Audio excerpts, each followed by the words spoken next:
tangent at right angle over the lead angle. What will be the lead angle? Lead angle now is tangent ng lead over pi dw. Lead now will be the number of thread times the pitch of the worm over the pitch diameter. So for single thread, it is around less than 5 degrees. Merong range to eh. So ito na yung gagamitin mo dito. Whatever value you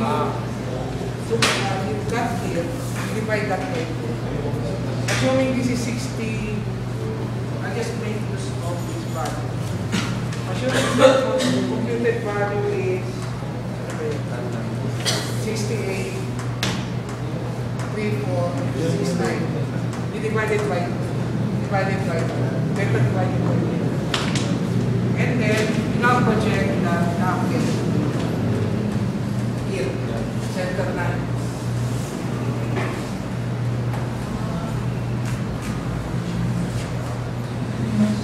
Kunin muna yung pitch diameter of the worm.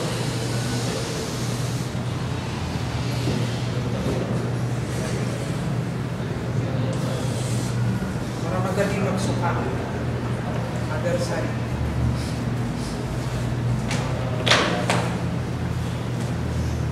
So this is now the face angle of the worm here. Beta divided by 2. So this is not the face angle. After that, you solve now for the face speed and then project that on both sides.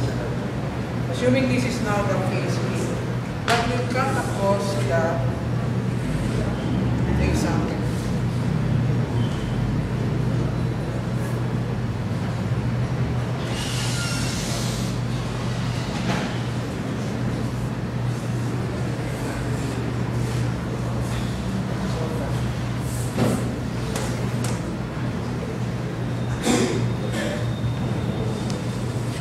So this is what will appear in lahat to profile.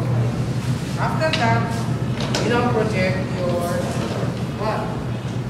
The diameters of your worm, which will cut across the face angle. So assuming this is not the outside diameter,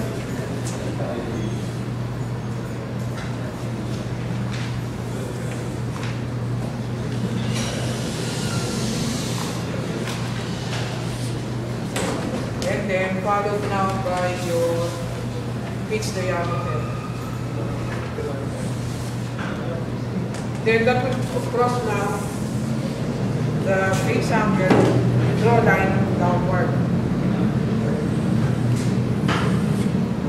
And then your roof diameter.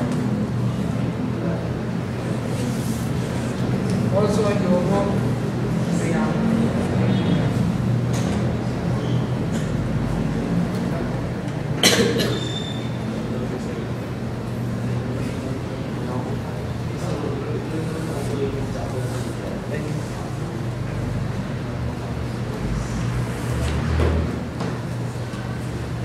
So both sides yun. That should be measured both sides.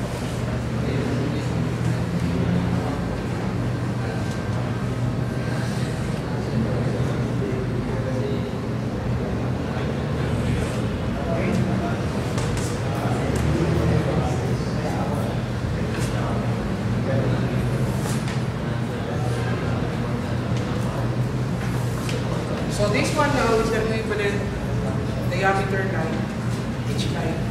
This one is the root line. Then after that, you now project the tooth profile. First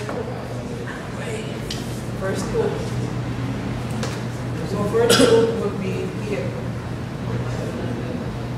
And then your so ito yung unang issue. Both sides.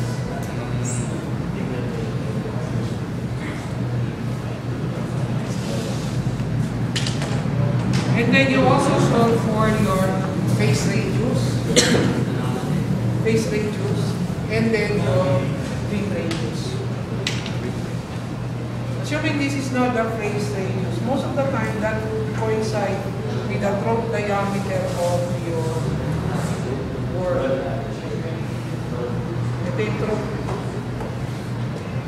So this will be your phase radius. Assuming this is now the phase radius.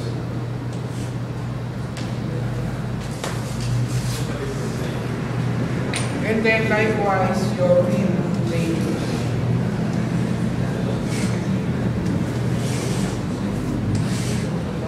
So ito ngayon yung beam radius. That will now bisect. Ma'am, wala pong kasukat yung rim radius. That will now bisect the phase angle yung sa rim radius.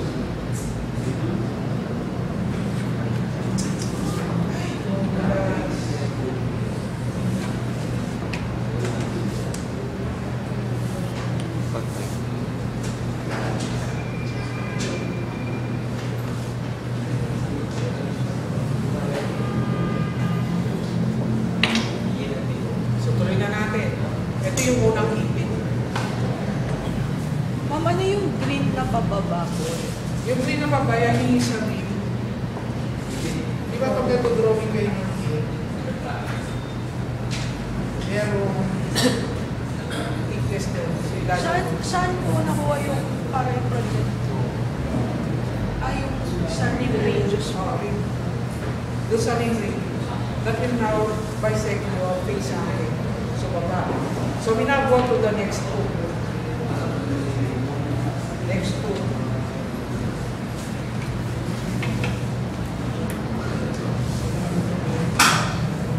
Ito pa pala. Ito yung outside.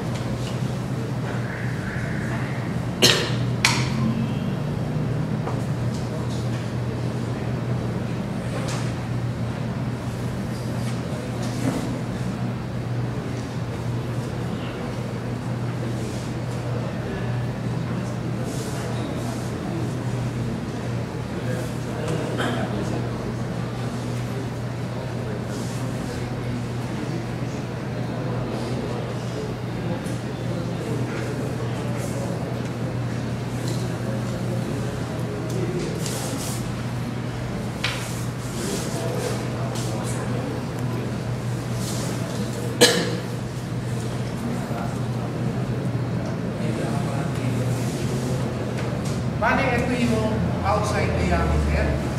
This one is the pitch. This would be the...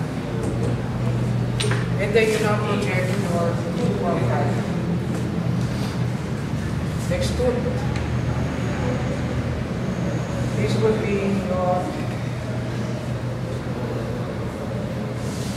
Sagana.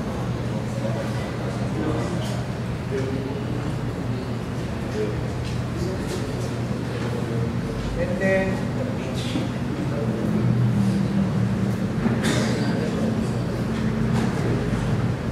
Both sides.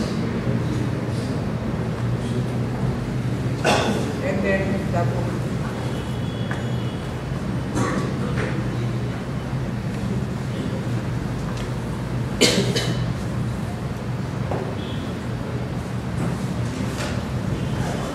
And then using your protractor or French curve, you now connect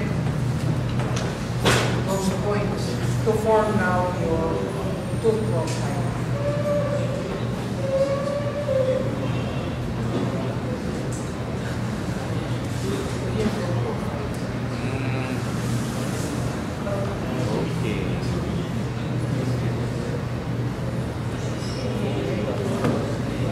Yun ang profile. Kaya lang dito sa booth, kailangan hindi nakadiretso. Mga fillet, ma'am. Hindi, not exactly fillet. So this is now in the first booth.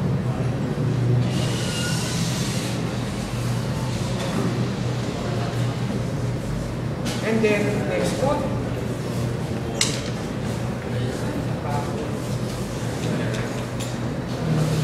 now go to your next book.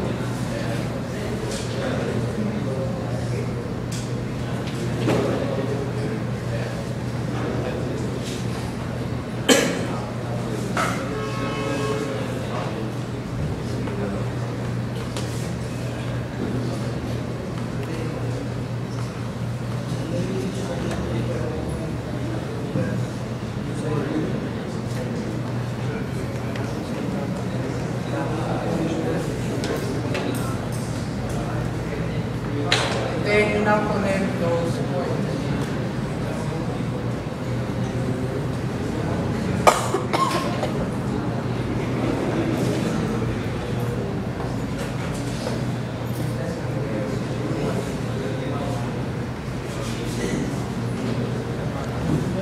Ngayon, ngayon paano yung stroke nun? Using na the face radius, you now connect those strokes. So this is now the throat.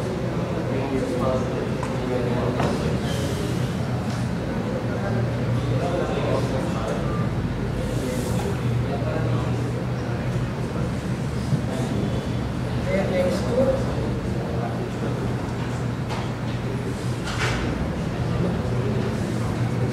As you go on, kakaroon ng thickness yun.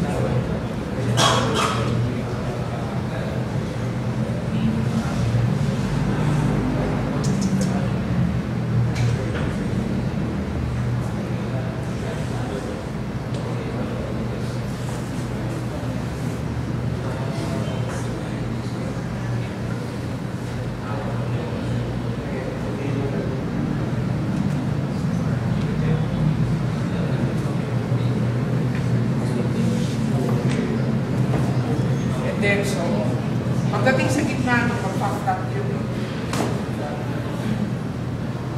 Magiging ganito.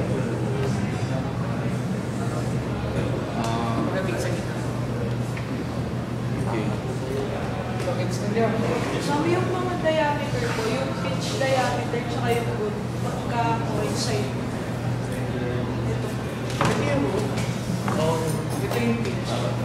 Magka-coincide po sa pahalang na gano'n, or nagkataon lang. Depende to sa measurement. Ito sa